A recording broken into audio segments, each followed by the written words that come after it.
Photoshop. Photoshop ang pangalan ng computer program na ginagamit upang lumikha o magmanipula ng isang imahen. Karaniwan itong ginagamit ng mga graphic artist sa paggawa ng mga disenyong katulad ng makikita natin sa magazine, dyaryo, billboard, at mga patalastas.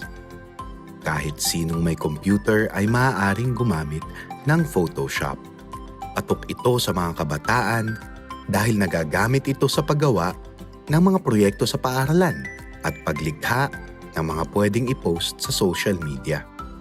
Sa video na ito, magpapakita ng halimbawa ng paggamit ng Photoshop. Sa pamamagitan nito, inaasahan namin na maituturo ang isang katotohanan na madalas nating malimutan, na hindi tayo dapat basta-basta naniniwala sa mga nakikita natin sa internet.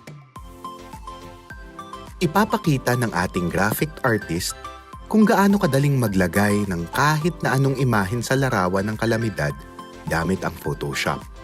Kapag may nangyaring kalamidad, madalas na may nagpapakalat ng ganitong larawan sa social media.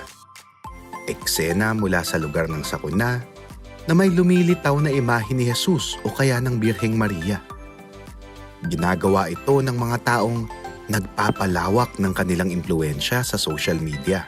Minsan, para magpasikat o makakuha ng atensyon. Madalas, para pagkakitaan ang kanilang naaning mga bagong follower. Madalas ding kumalat sa social media ang peking quote mula sa isang personalidad. Karaniwang tinatarget ng ganitong estratehiya ang mga politiko. Ang madalas na resulta nito ay gawing katawa-tawa o nakakainis ang target na personalidad gamit ang mga salitang hindi naman niya talagang sinabi. Malinaw ang aral na mapupulot natin dito. Hindi dapat basta-basta naniniwala sa mga nakikita nating post sa social media. Kung hindi beripikado, iwasan natin ang pag-share o pag-forward ng mga bagay na malamang ay sinadya para maapektuhan ang pagtingin natin sa ilang personalidad.